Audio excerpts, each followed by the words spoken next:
Hello, hello. How you doing? All right.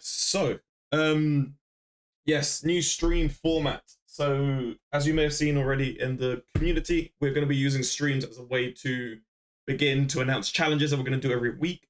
So, this week's going to be the test of the new format. We're going to try out some new things in terms of me doing a quick workshop, just to go about doing some stuff, and then as we progress throughout the month, we'll be adding new sections like a review section where we'll look at people's work and we'll just have a look, give them some feedback, do some stuff, and then see if we can add in an extra element of just, community engagement where we either do challenges together or do some like 1 hour little art things, just so at least we do something in the week that's art related, even if people don't have time. So that's kind of what we're going for. I'm going to show a quick carousel that I've made on Illustrator just to show you guys how this is going to work. Because essentially what we decided to do is like let me double check my notes so I can say it the way we've written it. So we have discussed and we're thinking of literally doing like one week where we have the stream that will set up what technique we're going to be looking at, the type of sort of things we're going to do as challenges throughout the week to try and get people to draw different things. And then, yeah, basically from that, we will then create different types of content for Instagram. So one to promote the event for people to come in and try out the challenge. One specifically for the reviews, if people want to see what we've learned or take away any lessons from it. A tutorial, which is the ones that you guys have been seeing in general, but we'll just do it that way, just based around the topic that we're doing today. So I think next week I'll post my tutorial on isometric houses that we're going to be reviewing today. And then, yeah, those will be the three main ones, and then just an art showcase of people's stuff. And then hopefully by the end of the week, we should have enough to do like an art piece collaboratively together. So hopefully by the end of next week, we should have like a couple of people's houses that we can put in like a little environment. And hopefully by the end of the month, we have built up a town, because that's the theme for this month, is to build an isometric town for everyone. Just going to double check everything that is working. Also, I'm doing all good, Stephen. Thanks for joining. Might be a quick one today. I don't know how long it'll take or how much I'm going to teach with the isometric stuff, because let me get myself somewhere. It's been about 2 weeks since I've last streamed, so I'm just remembering how I did everything. So I'm going to quickly switch to my art software, which should now be showing. Yeah, let me know if that's all looking good. But yeah, so this is kind of what we're going to be looking at today, designing an isometric town. Obviously, I've got like just a really quick one here, reviewing and sort of going over. But wait, hold on, just double checking my layouts. So I'm trying out some new. I've added in new layouts if you haven't already seen with the just chat in. Even if, like, well, this might be a lot easier to click. So I've added a new layout, which I've just realized maybe. Okay, I've got to change. Wait, I've got to change how that's looking. I've got to move our little mug. Alright, just testing out. Okay, that's looking all good. Just chatting. Sweet. But yeah, okay. So obviously this is gonna be, I'm gonna be speaking as if I were recording a YouTube video, because this is kind of how it's gonna be. I'm gonna leave this as a VOD for everyone to look at throughout the week, and I will chop it up and then hopefully can create something for like YouTube. So if anyone does want to come in and watch it, we've got this already here, and I can just chop this up. So if it sounds like I'm speaking in like a YouTube kind of format, it's probably because that's the end goal with this thing, to have it as a VOD that people can look at, and it will be edited and all that stuff. So we'll have a go at that, see if it works. Because yeah, that will pretty much end up being how we do streams. So it'll be like an hour or two of a workshop. We might plan them more thoroughly. Today is just going to be just like a casual one. I'm just going to take the tutorial I've already done for this week's challenge, and then we will just start with that today as a little workshop to show people kind of like how I do my stuff, talk through my thinking, but explain. Wait, hold on, where is tutorial? Yeah. Oh, I'm moving the wrong things. Oh, give me a sec. Thought I loved that. Okay. Yeah, okay, I'm gonna do this. So yeah, basically this is a tutorial that I've created that we're gonna go over today. So basically just showing you guys how to set up the grid for it, building basic shapes, stacking them about, having a bit of fun with that. and then adding some like visual interest to it, either by shading, adding different things. And then I'll show you guys what some of the challenges are, and then if you guys want to do them, I can quickly explain any that may be a bit confusing. But basically, it's just I'm going to give you some tools, and then you guys can go and have a bit of fun with what you've learned to create whatever you need. So I may redo completely, or I may just use the tutorial I've already got. I'm not too sure. We'll see how it goes. Because once again, I'm still getting back into swing streaming again, as it has been a while. But, alright, without further ado, let's just jump into it. So, as I've already explained, this month we're going to be focusing on doing an isometric. So, this basically means what I'm aiming to do in a week, which I don't know if it will work. I think it should do. Is I want everyone to sort of design like their own little patch of land, and then we're going to stick everyone's like tile sets and little towns together to create like a really big little town basically. So once people are submitted in, I'll see if we can plan something so people will have like an allotted space, and then I'll create some tile sets for the roads and all that stuff, and then we can just have like a town of people's different designs. So I'm going to try and keep it digital art and pixel art. I think it should work. Whatever people send, as long as it's an isometric sort of perspective, it should be able to fit it together. So that's kind of the aim. But yeah. So yeah, that's the challenge. And this week specifically, we're looking at houses. As you can see here, we've got a specific thing on what the breakdown for this challenge is going to be every week. So this week, we're going to focus on house. Next week I say again, because we are redoing a lot of stuff. Streaming will now be taking place on Fridays, 8 p.m. UK. So next Friday, not the Friday coming up, the Friday after, we will then be doing isometric tile sets, where we'll be looking at basically just creating roads, grass plains and all that stuff, adding stones and rocks, and basically just making these tile sets sort of fit together and the best practices for them. Week 3 is going to be looking at trees and foliage, so if you want to add stuff to your world and make it feel a bit more populated, we will cover how the best practices for those. And then obviously sprites. If you want to design your own little isometric sprite, you can. And hopefully by that week 4, you should have like a completed project that if you want to add to a larger collaborative piece, you can.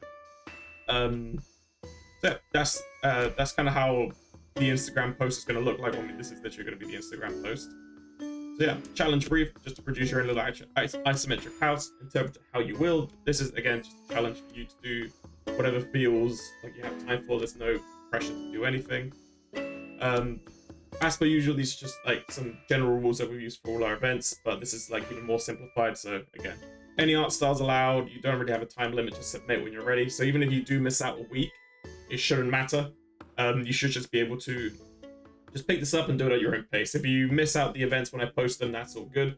But you can still tag, you can still send them in the community, because that's mainly what this is going to be for, just to get people to, send more stuff, have more events that they can do collaboratively. And then if you want to add your piece later, I can have some of the moderators keep like an updated file, or I'll keep some form of way that we can have like an updated asset, like a completed thing that you guys can sort of look at and play around with. So hopefully that works. We'll test it out again. We're going to review this in a couple of months, see how it feels, see what people are saying, and then we'll change it up around a little bit, see how it goes.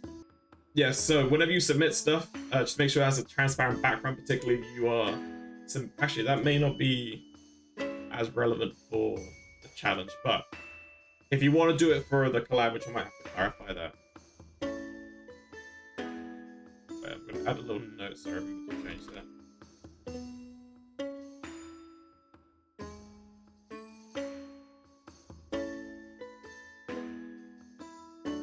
Yeah, so if you are looking to do the collab where we put everything together, I'm going to tell people to just submit something without with a transparent background, so it just means that I can stick everyone's things together. It's a little bit easier.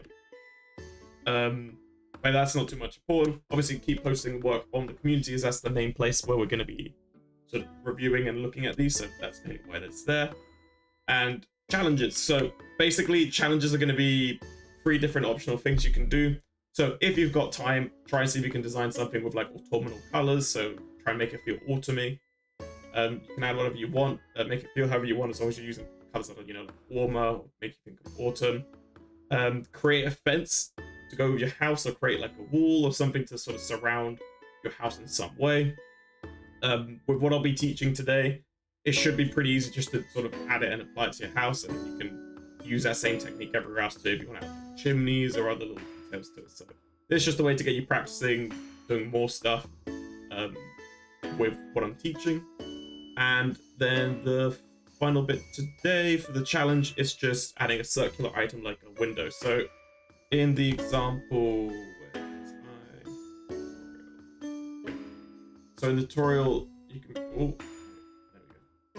You can probably see here that in the build basic shapes, there is like a triangular one. That's using a similar technique that you would do for doing circles. So we'll cover those real quick. And yeah, that's pretty much it.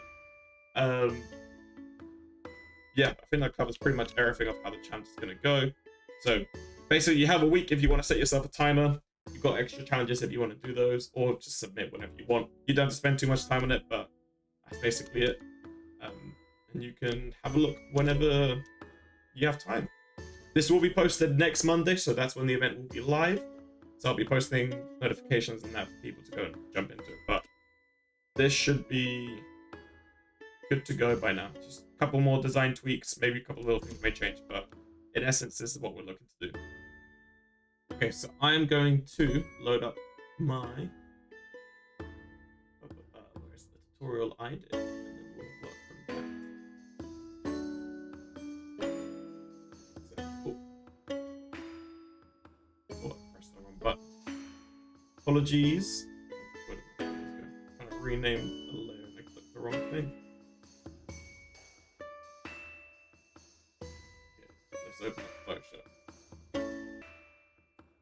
So this is the finished product that I have. So we're using, I don't think you'll be able to see my pop-up, but the canvas size I'm using is 250 by 250 pixels. Obviously I'm on Photoshop if you haven't already seen. Well, I don't think you can tell from.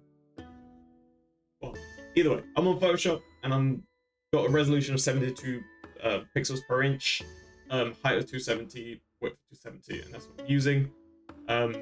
Whenever I upscale, I've got something called resample ticked on or checked, and I have nearest neighbor hard edges as the main way of doing it.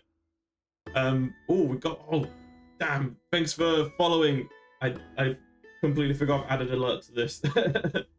But yes, so yes, canvas size 250 72 pixels per inch for the resolution. This is what I'll be working on with today, but obviously you can do whatever you desire. So as with, if you haven't already like seen my tutorial files before, like on or Patreon or whatever, I always submit these with different layers. It's always good to work in different layers. But again, we'll just start from the beginning. I'll walk you guys through it, so I'll talk over it, and then you guys can come along with me as I redraw and redo my tutorial. But yeah, essentially we'll start off with the most important thing that everyone asked about isometric is the grid. Let me just unlock this layer and show you guys. Ooh, so yeah, essentially this is the more manual, boring way of doing a grid for isometric art. Obviously once you built it once, you never have to build it again, because you can just, you know, copy and paste and get it again. But if you are just building one from scratch, because you have time or just because you want to, or, you know, whatever reason, I always like to start off just with like, I got my grid. My grid's a bit wrong. But basically,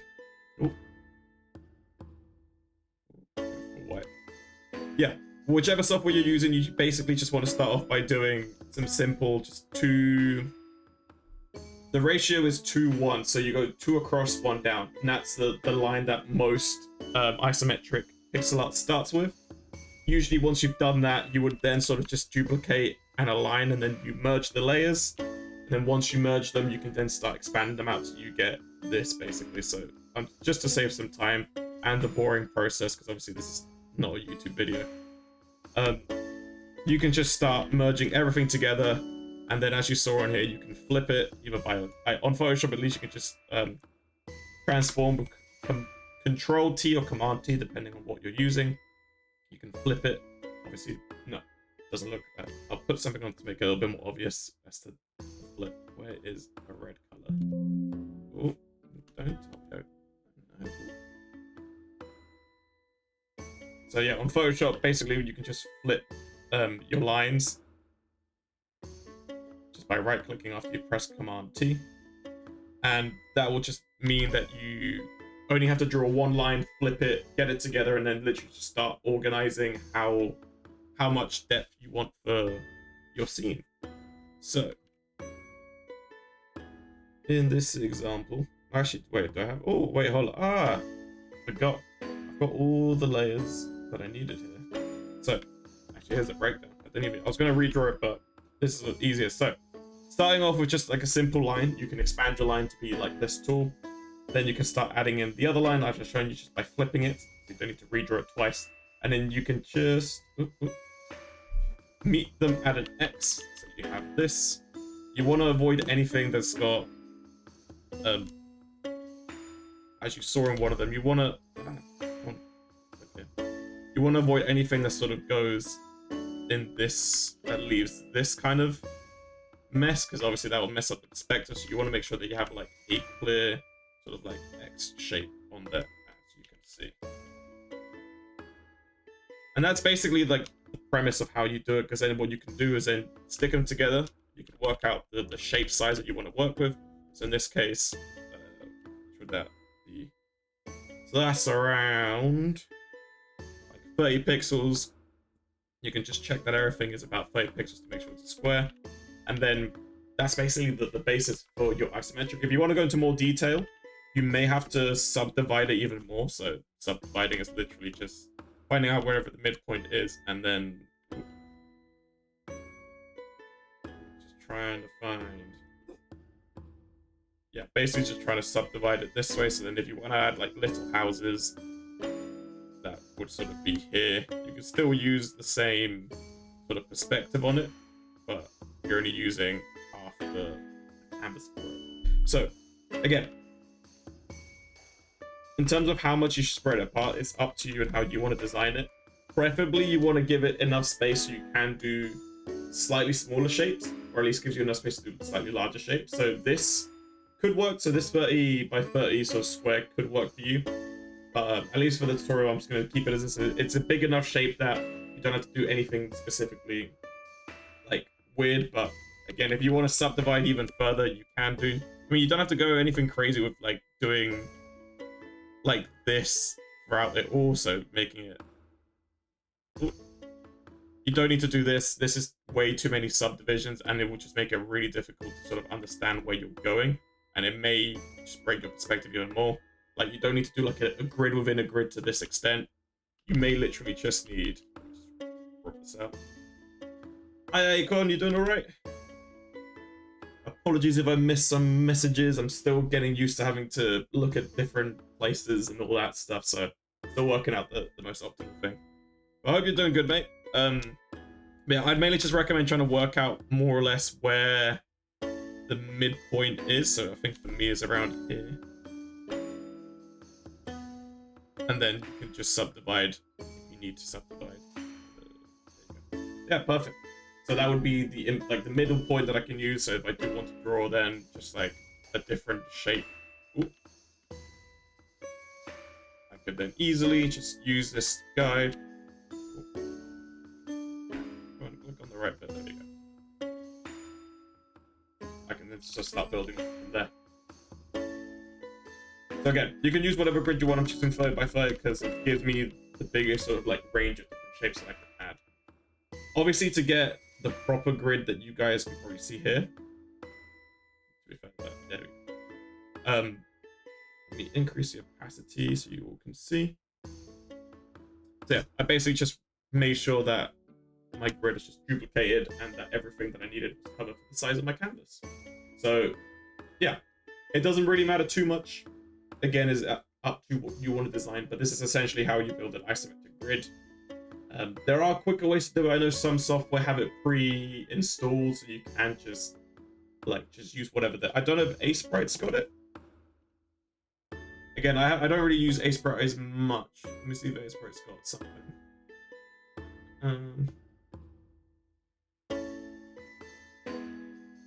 Aspray should have something similar, but what's easy in Aspray is that you got the line tool. So I'll see if I can get this set up down here. Give me a sec. I don't remember how to use it. 250. 250. Oh wait, hold up. I forget that it's not automatically searching. Give me a sec. Software capture. Go for Aspray. Hey, there we go. So in Aspray, you got a line tool. So just make a new layer. Okay. There's a line tool around here, which I think my face might be blocking. Okay, no, it's blocking. You can't see. But it's got a line tool right underneath on the right-hand side where all your things should be. It has got a line tool. Oh, sorry, the wrong shortcut. There we go.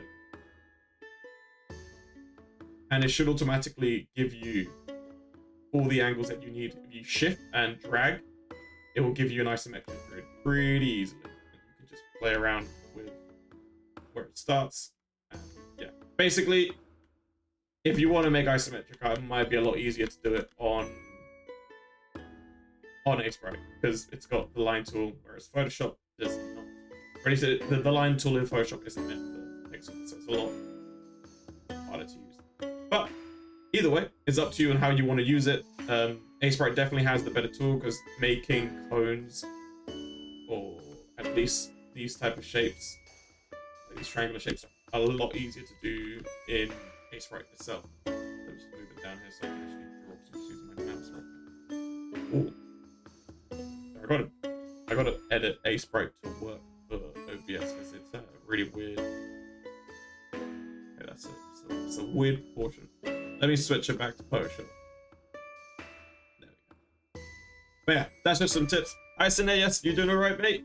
Welcome, welcome. We're just discussing isometric grids and how to draw them. Aspray, basically summary is Aspray, best way to create them if you want to do them quickly. I showed the Photoshop way because there probably is something quicker, but this is what I'm used to. So I'm always open to new suggestions on that. I'm just gonna create this slowly opacity down to 30. All right, so let's look at how to make these.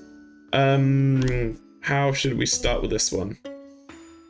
So, oh, did I not save? Oh, here we go. These are just my shader. Oh, brilliant. Okay. Just trying to remember if I prepared all the stuff properly, but I did apparently. Great, let's begin. So, shapes, basic shapes. As with everything in art, the simpler you can keep it, the better.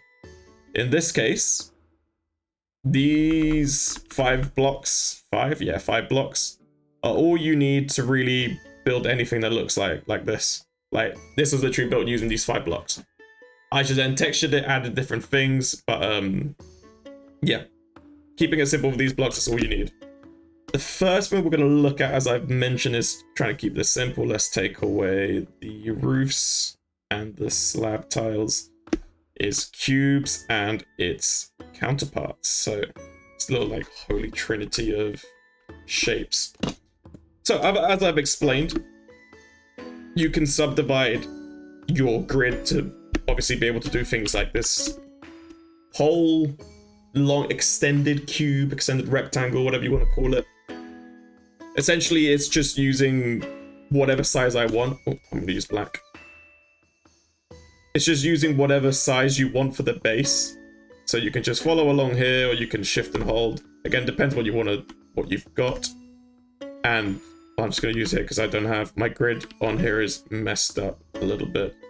Like the one that Photoshop has, I don't know if you can see it, but I don't know why my grid isn't pixel perfect. I don't know what I did.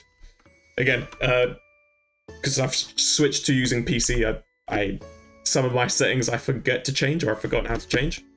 But yeah, basically, let's go back to this one. So this is how you do most of like these more subdivision ones, where you could start off with that, play around with where it is, and then sort of connect it at the top, as you can see here, and then you can just rub out the middle, and you've got the basics of that shape. So these are pretty easy, so I'm not going to go too much into them. Like, these are things that once you've got the grid, they are super easy to do. Obviously, this is just a cube that follows the exact sort of layout of it. So if I, is that kind of like that like that, what's it called? It's not gestalt, it's like that illusion where the shape, wait, hold up, I'm pointing with the wrong hand. So these lines here, like if I were to just do this, ooh, I'm gonna add another layer. Like you've got the cube already built on here, if you know what I mean. Like the cube's already here, you just added these lines. That's literally like the unit that you're using for the cube. So this is the size of a cube, which should be 30 by 30 if I'm correct. Yeah, it's about 30 by 30, or maths 30 by 30 by 30. Yeah, that makes a lot more sense, sorry. But yeah, so that's what the cube at full size would look like, and then that's what you can use to scale up your thing. So if you are wanting to do something a lot bigger, you can obviously have the one cube just be like the base, and then you can add more cubes to then add more things. So even if you have a character that is about, say, 15, like, what's that, 15, 17 pixels, and you can use that to sort of base around how big you can have your grid. Because in that way, it'll be a lot easier to sort of plan and sort of tile it all. Basically, we'll cover that a little bit more next time when we do tile set specific, but this is like a very dumbed down, like, quick way of doing isometric art that still looks good, by keeping it simple. And obviously, with the slab that you see here, it's literally just taking this. Ooh, wrong layer. Wait, give me a second. Delete that. Highlight everything I need. Yeah, it's literally just moving your layer down like that, and then taking away any excess bits that came up. But you could do it previously. But yeah, that's literally how easy it is to do these couple of shapes. These are the ones that everyone can do pretty much without any assistance. The ones that come a little bit more complicated to play with are slope tiles and these weird roof tiles, which I'm still struggling to find like a perfect way to explain them. Yeah, so these roofs are, one of them is pretty easy, as you can see. Well, you can probably guess that this is the easier one, as all you really need to do if we align it with our grid is essentially, I will just go over it in red. Alright, I'm back. Yes, where was I? These. Basically, follow the bottom of the base of the cube, because again, you can just, similar to how you construct a cube, you can do it the same way. Just use the base to sort of dictate what length is going to be. So obviously this follows the full sort of grid, like the full length of the cube. So when you do want to stack it together, so if we bring back our cube, you do want to stack it together. Ooh.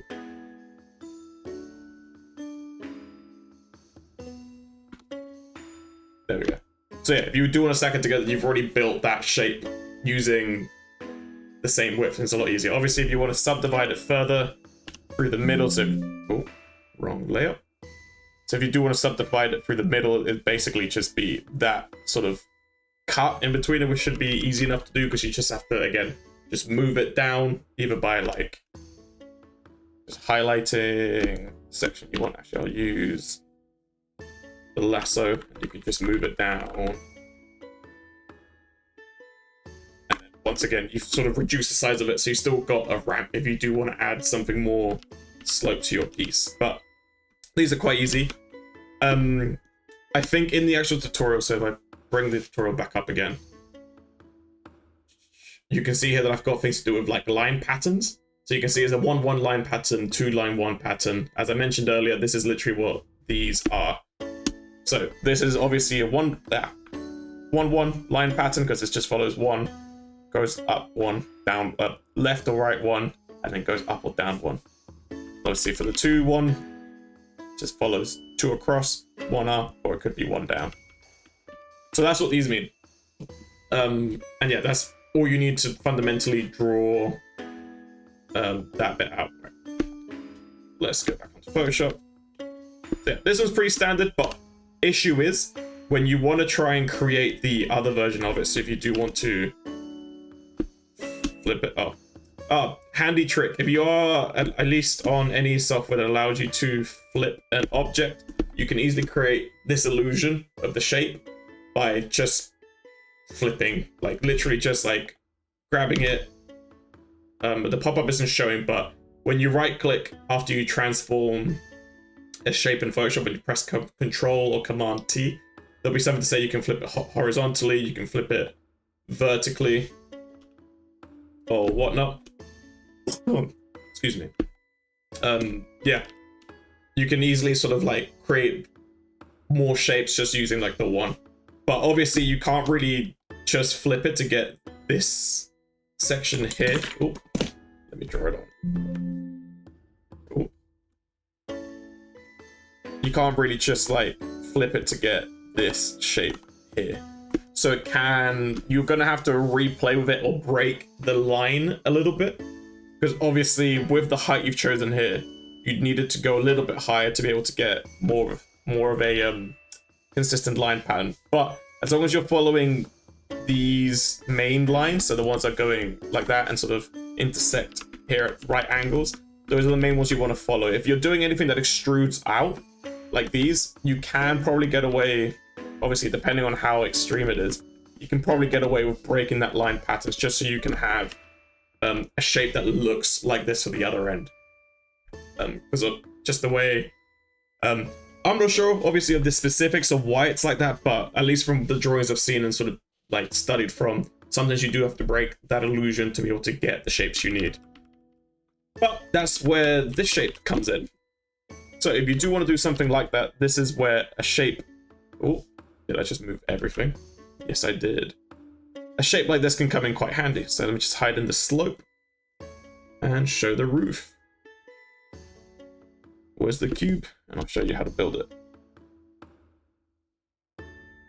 I mean, you can probably already figure out what I'm going to be saying just from that illustration. Also, I need to get a quick drink because mouth is running a bit dry, and I'm going to open a window because it's summer here in the UK and it's getting hotter, like, and more humid. So apologies. Be right back. Shit, did I say summer? Nah, spring. Well, it sometimes feels like summer because the weather decides it's going to be like 24 degrees, which may not sound like much, but in the UK, because everything is built for winter, the minute it hits 20 degrees, everything just gets really humid and really hot because every house is just designed to keep heat in. So it's never fun. It's literally that vibe, but everything in the UK is all built for winter. So no matter what season you're in, it always feels like it's like just not the right weather.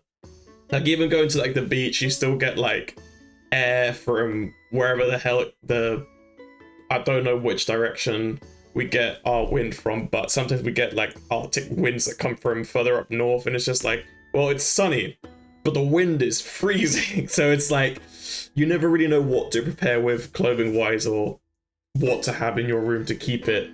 It's just never a good time usually. Also, I realized I don't have my light on. Can you tell it's been 2 weeks since I've last streamed? Alright. Oh, there we go. That's a lot better. You can see my face now. It's not as dark. Okay, yeah. Not always fun being in the UK during summer and all that stuff. But back to the topic at hand of drawing like a pointy roof. This is probably the easiest way that I found to do them. Obviously, again, if you have any other suggestions for them, please put them in the chat, because I'm always happy to learn new stuff and teach new stuff. Basically, the best way I found it is finding the midpoint. Oh, what color do I have to use now? Because I've kind of used up my two main show colors. Wait, new layer, just in case. So as you can see, oh, that's too similar. Yellow.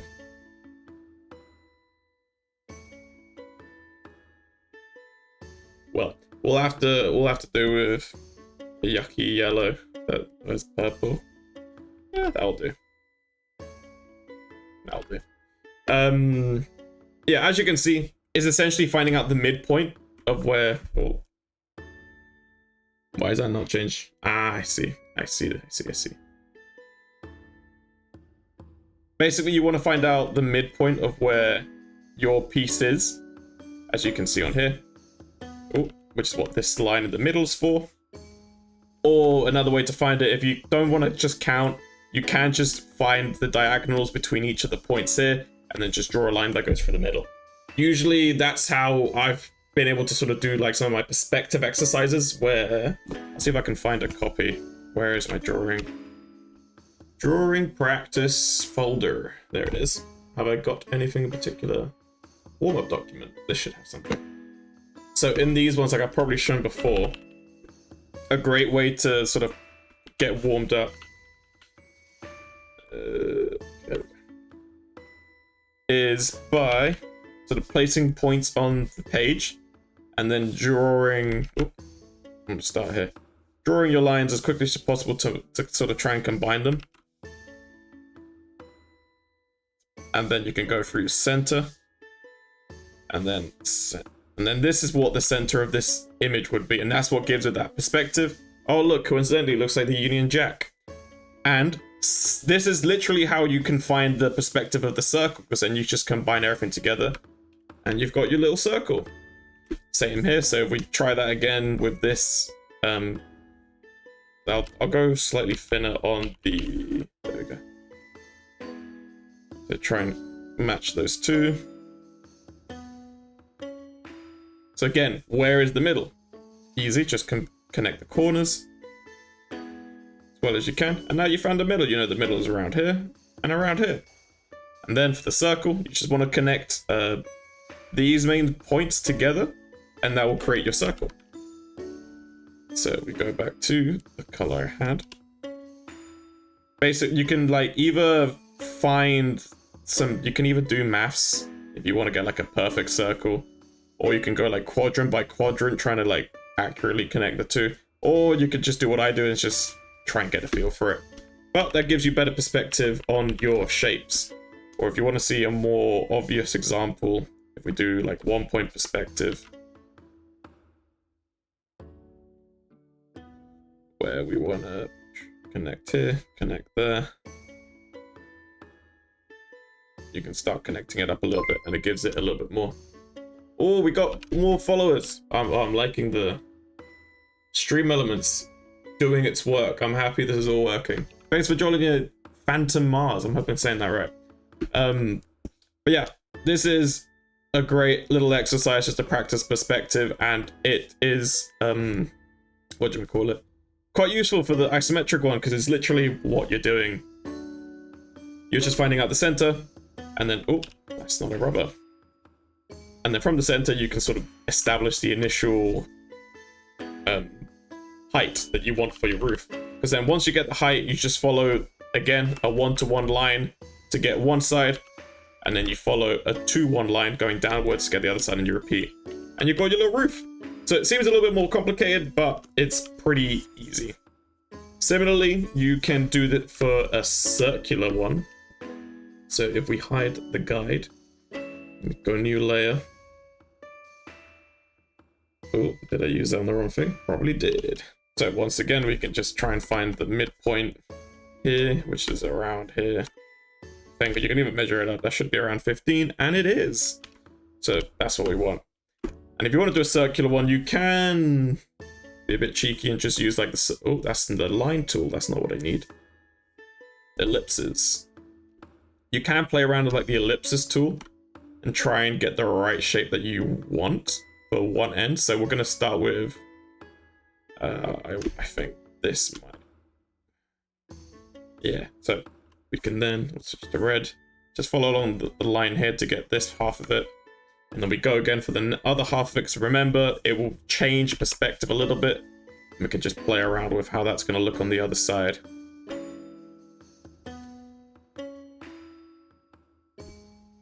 I want to try and get it.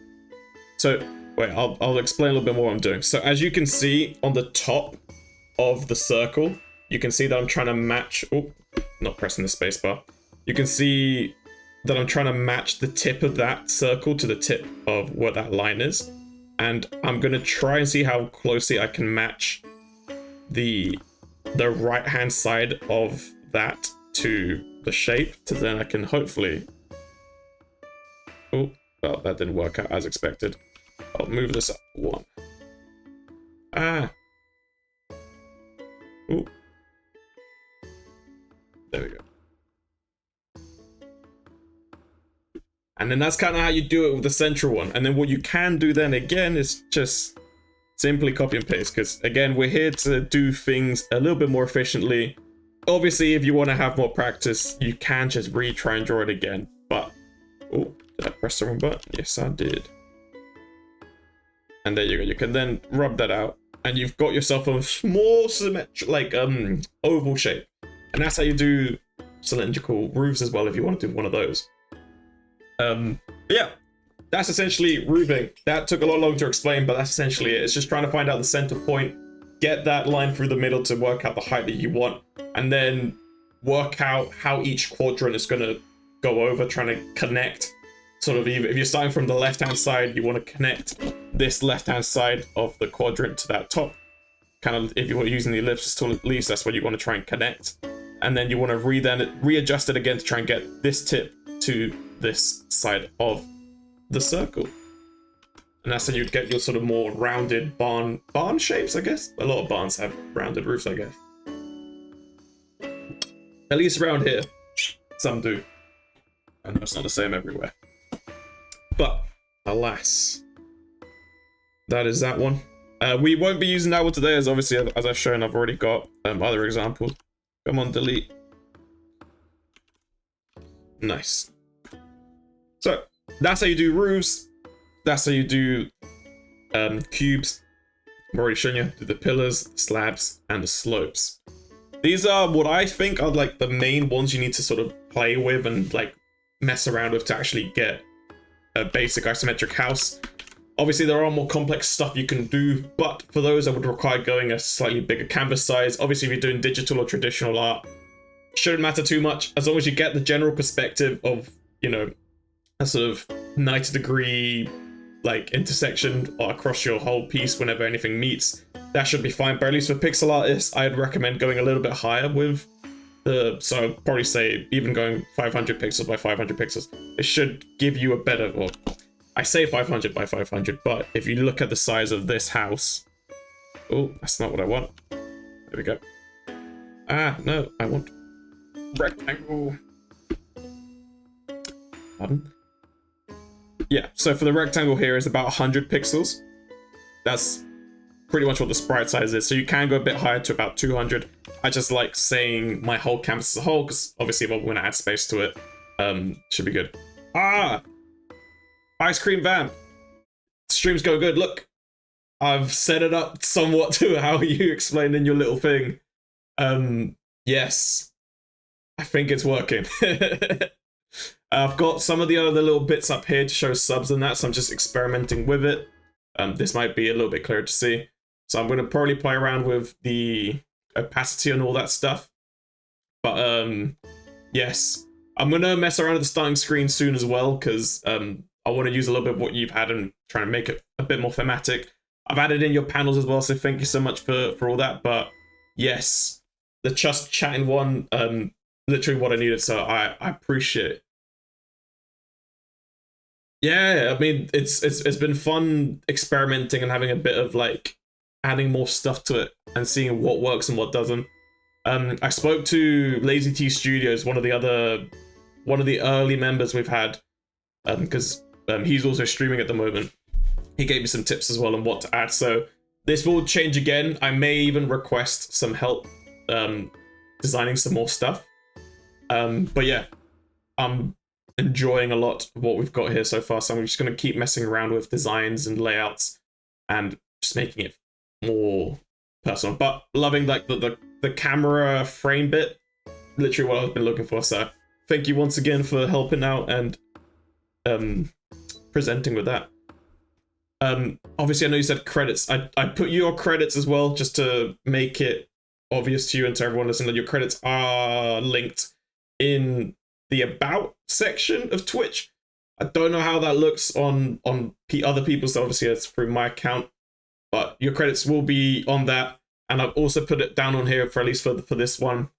Again, on here I don't really know how easy they will be to see or how annoying they are, because even looking at the chat now, that looks very, very clusterfucky, I'm not gonna lie, with all the text and colors behind it. So we'll play around with it. But so far, the main things, I've obviously put your credit here, put your credit in the about section, just to let you and everyone else know. If you do want to check out some more stream stuff, definitely go check out. That's sponsor segment done. Let's go back to work. Where were we? Shading, yes, shading. Next bit, shading. Let me just hide my unshaded ones. Shading's pretty simple. Like, again, just establish whereabouts your light source is, so as you can probably tell my one's coming in from. Let's say if I put sun. Oh, doesn't like that. I don't have a layer selected. That would be good to do. There we go. So say I do have a massive sun coming this way. It's shining light all across these bits. Obviously, you can make it a little bit less drastic, but this is, I think I changed it even in the final one. A little bit. Yeah, I changed it a little bit in the final one. But, or I should have changed this one. Hey, retrospect. But essentially, this is kind of what you want to play with.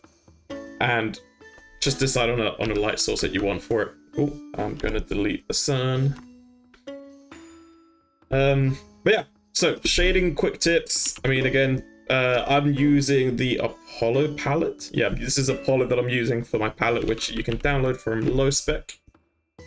And yeah, the only things I'd say is just make sure if you are using pixel art, you don't just use black outlines. Like unless it's like part of your art direction, I don't ever want to see tile sets with black outlines or just any outline. Like, if you can use it like a colored outline, kind of how it is on here, where you use like darker shapes, or even if you want to mix it in a little bit with some more dark bits to give it a bit of texture, that's just fine. But I don't just want outlines everywhere because it kind of can break the illusion. The only outlines I will allow, say for example on this one, if you do want to just like highlight the house, could I quickly show that on here? Let me add a layer. Oh, that's the wrong layer. So if you did want to sort of, if you are doing something for a game, for example, and you did want to say like this is the house selected and you wanted to create like an outline around the house to show that this is the building you've got selected and to make it stand out, that's when I'll be like, okay, yeah, it's fine to use house and that. But I would definitely say if you can keep to using colored outlines for stuff, it does make it a little bit cleaner to look at. Yeah, even interrupted lines are also very good. So, or at least to my knowledge, again, interrupted lines could literally just be something as simple. Oh, that's not. I mean, that's too big a line. It could just be adding subtle bits of a line along it, so you can still keep that sort of visual interest and still gives that texture. So even when you're zoomed out, it gives it a bit more sort of quality to the line. It doesn't feel as straight. I mean, similarly, you can then just break the illusion if you want to add like different textures to it, and you can play around with some of those.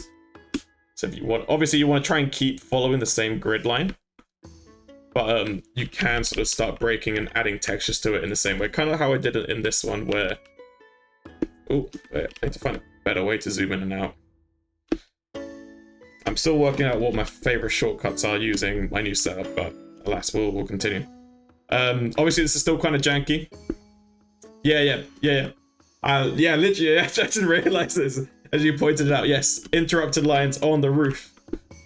As you can see, just adding little bits that sort of come in, come out. So I'm not using a direct outline to sort of texture my roof. I'll where is it? Basic shapes. So as you can tell, I'm not using a full sort of black outline to shade. This is my roof. Ooh. There we go. I'm not using a direct line to show it. I'm just using those interrupted lines with some shading to give it the texture of roof. Obviously, if you've got like a larger canvas, you can then layer it on. So if you do want to, use one line, sorry, if you do want to add like a little gradient between the two, and you've got the room for it, you can. Why is my pop-up up here? You can't see my pop-ups. I don't know why it doesn't show pop-ups, so you just have to bear with as I try to figure out an in-between color for it. Actually, no, I want to go darker. There we go. So if you do want to add like, I just lost the color because I. UDL. All right, let's go up a little bit. Right. So if you do want to find some color to sort of blend the two, that was a bit too much. You can start doing that to add more textures to it, but if you are doing something minimal like I've got on here, it's better just to use interrupted lines or just colored outlines to keep it all of it. So this is all the same color palette, like there is no extra. So this is all literally just this color, and this color for the roof. This is how the roof is built. There's nothing extra. Those are the only 3 colors I've used on the roof. Similar with the house, it's just this color, and this color, and oh, that's just that color too. And the dark color, it's literally that. So again, if you're using pixel art particularly and you're trying to reduce the amount of colors, always see what you can combine together. So all my darks are this shape you see here. Then the house sort of, I guess I could illustrate it this way. So this is what my dark, oh, that's not my dark. This is what my sort of shadow color is. This is the highlight for the roof. And this is the highlight for, sorry, highlight for the roof, highlight for the house. And then I just build on from that. Ooh.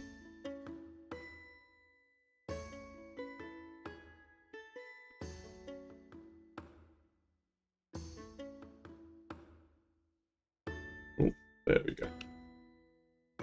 Yeah, I mean, that's just, I kind of skipped ahead a little bit to coloring, but yeah, that's literally how this palette was built. I just picked one base and then 2 highlights and then like a couple of in-betweens to add more texture to it, but you can keep it as simple as that. I mean, same with the grass as well. It's all using just my shade, highlight, and the midtone. And then I added like a specular highlight for more textures. But again, it's all up to you on how you want to do that. Nice. Okay, let's take that one out, bring it back to shaded. Essentially, yeah, that's the basics of it. I will fix that cube later. So now, if we go back onto, where is it gone? Tutorial video. The stack 'em up phase. Let's zoom in. Wait, I'll put, why is my head not above? Wait. I'm confused why this is overlaying on top of everything else. Strange. Ah, I know why. Aha. There we go. Okay.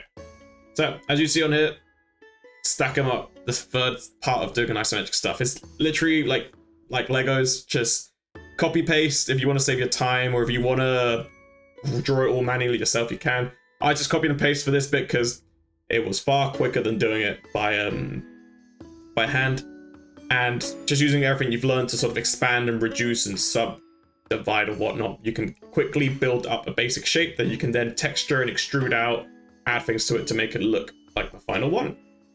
So yeah, this should be the easiest way to go about doing them. So I'll just quickly show you on Photoshop. Slightly further breakdown of it. Reduce that and take that off. Yeah, so again, where's the grid?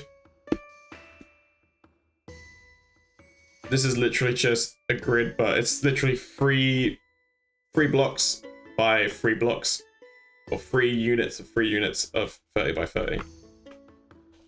And then the house, obviously it's just using a half block, or well, like a quarter, 3/4.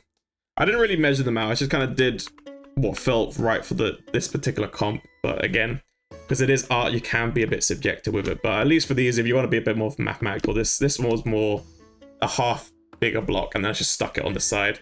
And then I think I did half of that again to add this little block on the side, and obviously just stuck the roof on top. And then I did a little chimney. So I'll hide those and I'll show you kind of the actual breakdown of everything. So yeah, as you can tell, it was literally this. Oh, that's not what I want. There we go. Stop doing that. There we go. Oh, there we go. So this is literally all the building blocks I used to build that house. But yeah, as you can tell, it's pretty simple. Once you've got the idea of how to build your house, it's a lot simpler to actually go ahead and build it together because you can just play around with the shapes and all that stuff. And then once you've got something like built, so if I put it back together, this is when you go into like the final phase to start, you know, etching some more life into it. So obviously, what's an example I can give here? If you're doing some, like obviously if I had a slightly bigger one, you can texture it in a little bit more. So if you wanted to add like more stone textures, you could, and you can break apart the symmetry here and add some more balance with it, or merge some lines here and break the line here to try and break that illusion of just how straight it is, to try and make it feel a bit more organic. Same with the roof. If you wanted to make the roof dip down, oh, wrong layer, like dip down a little bit and show a bit more of a crack somewhere, or to feel like it's sort of caved in in a particular section, you could. And then that gives it a little bit more of an organic look rather than just being like all jagged straight lines. And this is what you want. So that's kind of what I try to do here a little bit. Obviously I didn't go too overboard. Oh, there we go. But as you can see on here, I extended out, I added like another little mini pillar to be the main support beam. And here, obviously, if it wasn't for the beams here, it might have been a bit easier to see. But basically, this is what it looked like without the beams. I just added the beams for like visual breakage. The roof I should have done a bit bigger. So that's something I was going to play around with. But I think just for the time I set myself, it was fine. Same with this here. Like for this one, I literally could have extended it out so it was a bit further out here and expanded out a little bit more. And then this could have been a little bit larger on this side, so it gave the sort of like a visual break in it. And I could have continued. Oh, I've got the wrong layer on. We'll fix. But yeah, just adding those sort of like subtle breaks in the lines can make it feel a lot more dynamic than just having it be, oh yeah, we've got cube house. That's pretty much it for building a house. Like, you can go, let's see if we got Pinterest. Let's try out Pinterest. I haven't built a board specifically for it, so I don't know. Would you guys want to see like a Pinterest board of all the stuff I've collected to help for inspiration? Or are you guys not too bothered with finding inspiration? You guys happy just looking for inspiration on your own?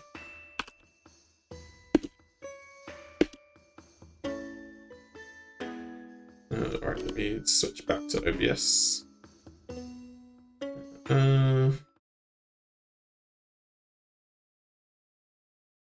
Where's it gone? Always subs. Okay. I'll add it to the notes then to link a PDF. Not PDF, a Pinterest link. Yeah, to save time.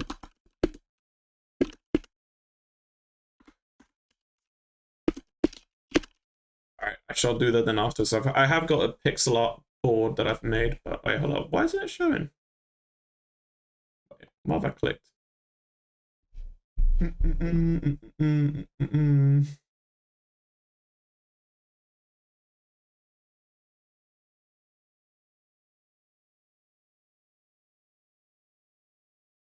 Oh, there we go. Don't know why I was set to that. But yeah, Pinterest is my main one. I mean, that is a surprise everyone uses it. But yeah, let's have a look. What can we have a look at? Ah, look. Is this Sly Nerd again? I think, yeah, Sly Nerd. Fucking great tutorials. Man literally inspired me to create my own version of them. But as you can see, to be fair, we'll probably do this for the mech one as well. It's all building blocks. At the end of the day, it's all building blocks. This is probably what we're going to do next week. Well, yeah, next Friday. Not this Friday, next Friday after. We're going to create our own versions of these, which should be pretty easy. I'll see if I can find some ways of doing it, but that's for next week's tutorial on tile sets. Which are also pretty similar to what we've done today. It's just sort of working out the best way to sort of texture and all that stuff that I'll get a little tutorial for. But yeah, as you can see, even on things like this, where it feels like less organic, as you can see here. Oh, how does that look on my screen? Hold up. Okay, that looks all right. So I'm trying to flip between all my screens at the moment. Yeah, so as you can see on this one particularly, like they've got this beam that sort of extrudes out a little bit. The door isn't fully straight. Like they follow a similar line pattern on both sides, as you can see. So it looks like it's a 1-1 here and a 2-1 here, like I've shown. but then the roofing's got different textures and tiles that don't follow an exact thing. So obviously it's supposed to look organic. You've got your interrupted lines here to show the sort of the texture of the stone, but without fully doing a stone, with some extrusions in that. Basically, I think one of the best ways to sort of learn this is, has anyone tried playing around with Blender and sort of texturing stuff on Blender by any chance? So like just doing like basic things in Blender. Oh, this is a good example of not keeping things straight. Yeah, because in Blender, see if they got any examples just by typing in Blender. Yeah, I think this will be. I think this could work. I think this one. Yeah, this is a semi-decent example. Yeah, in Blender they do the same thing where they have to extrude out shapes to try and texture stuff together.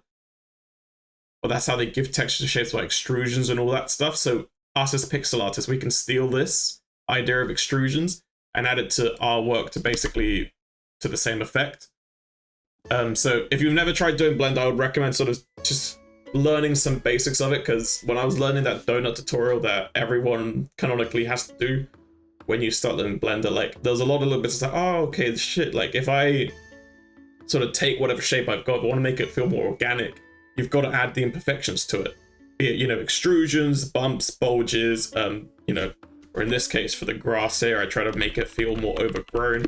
Obviously, you know, adding more bits to make it feel less symmetrical. Hence why I've got like one bit that's heavier, like it's got more shed, and one bit's got like a little tiny door. Like that's what I would recommend if you are doing this something that isn't supposed to be organic. Then by all means make it as asymmetrical as possible, because it makes it more appealing, makes it feel more real.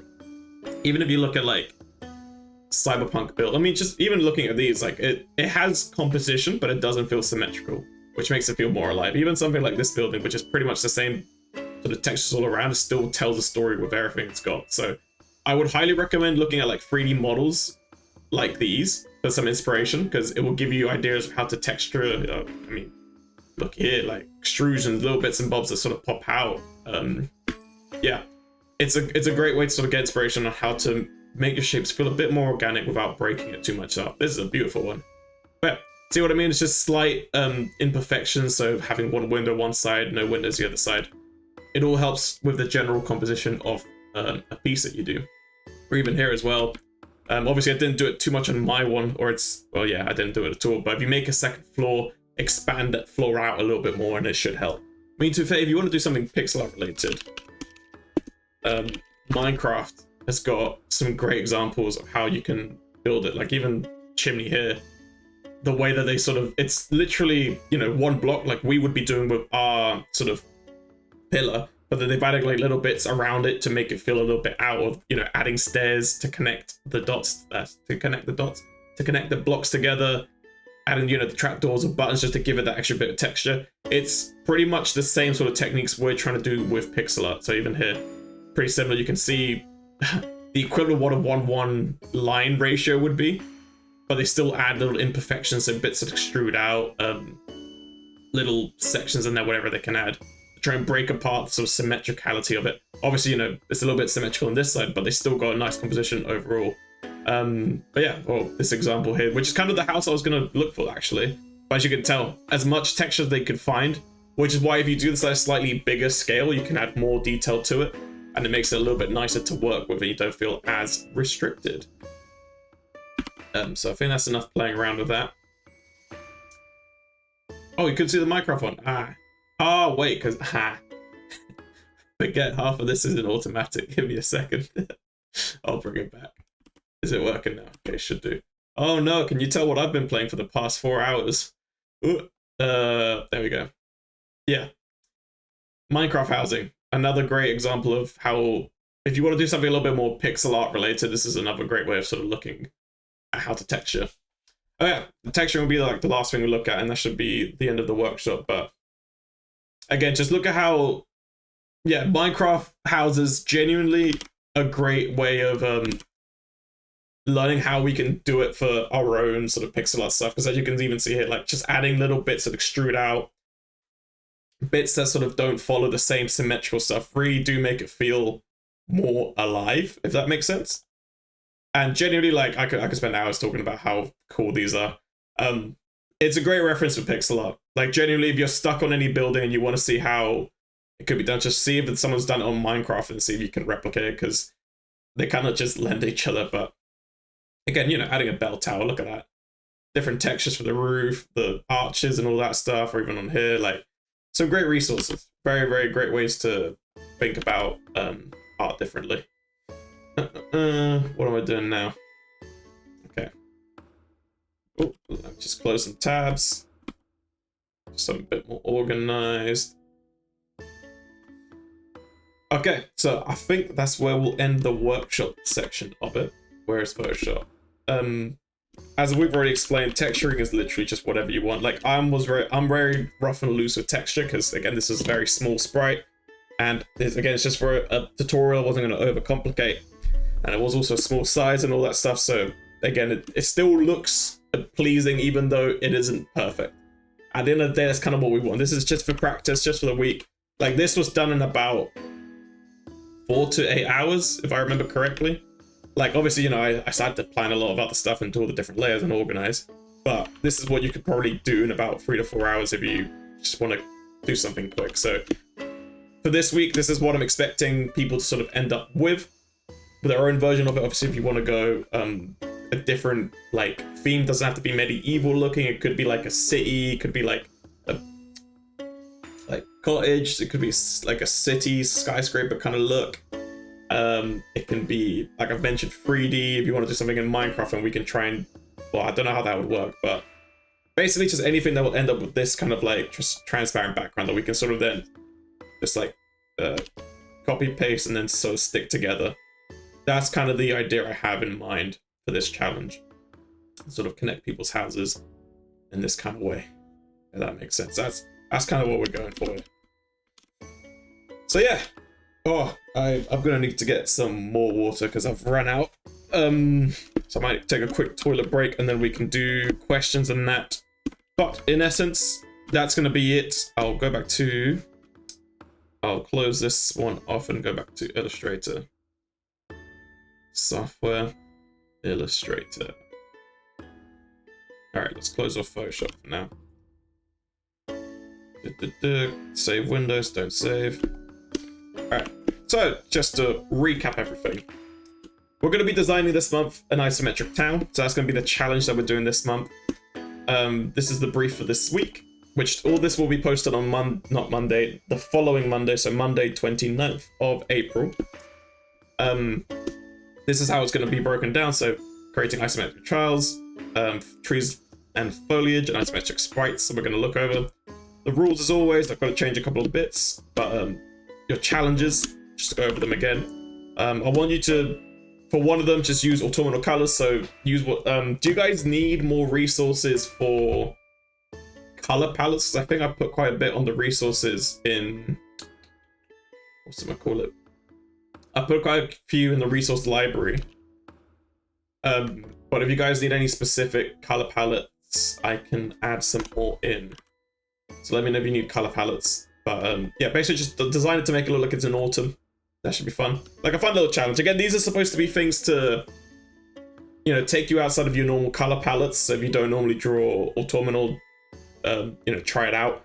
If you do draw autumnal drawings, then, you know, try a different color palette. Obviously, try and push yourself with, you know, experimenting with different feelings. Creating a fence. So this is like a really easy one. So I haven't, obviously, for my one, but if you wanted to really quickly just like draw fences or other objects that use the same shape, please do. So if you want to add like crates, little like little bits of like, say like you want to make like a mini shed, trying to think of other shapes that are rectangular or whatnot. Mine's gone blank, but basically this challenge is sort of take what you've learned and sort of apply it to other different things. Oh yeah, true, I can't just put it into description. To be fair, what I was looking to do, I'm gonna steal this from a Game Jam channel that I've been sneaking around and seeing what they're doing. They've got a channel specifically which is like a resource link for like everything color palette related, which might be a bit more efficient for the events rather than having to look it up in the resource library. So I might create like a PDF that I'll just attach to it that people can use. But hey, we'll experiment. We'll keep developing. Yeah, and then the last one is going to be just if you want to add circular elements. So kind of like I showed you earlier, like it's pretty easy once you know how to. It's just the math if you want to make it accurate. At least for pixel art, it's hard to make circular stuff look good. So I would suggest work with a bigger canvas. Make your house. So yeah, I would definitely say work in like a 500 by 500 canvas just to give you room. If you do want to expand it out more, you can. But yeah, circular elements are always fun to play around with because it's literally what we've taught you, or what I've taught for doing these houses, except you just curve it, as we've shown before. Oh. But yeah, that's pretty much it for the workshop segment of it, and to be fair, I've done in decent time, about an hour.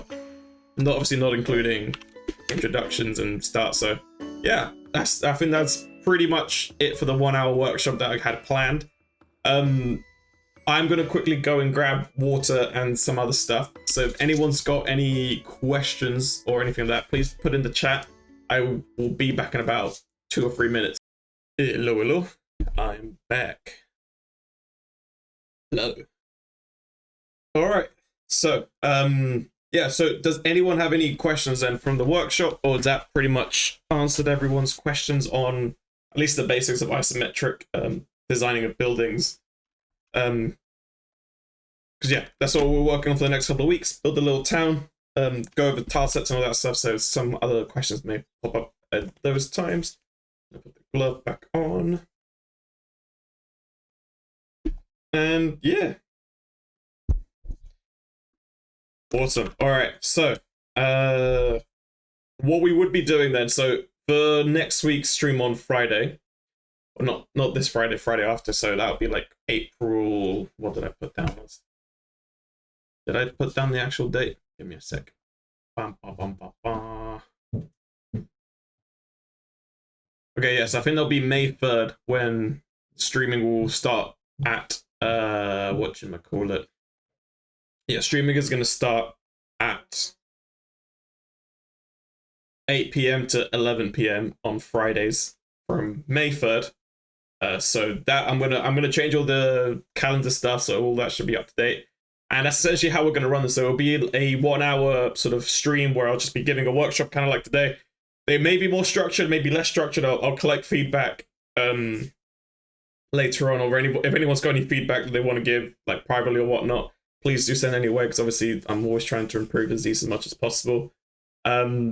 So yeah, after the plan is that after we've had this like sort of 1 hour workshop, we would then review people's work, or if anyone's got any questions, kind of like we used to do before on the Tavern calls back in, I can't remember the last time we properly did one, but yeah, so like we used to do in previous Tavern calls back when we were just on Discord before got all the streaming stuff set up.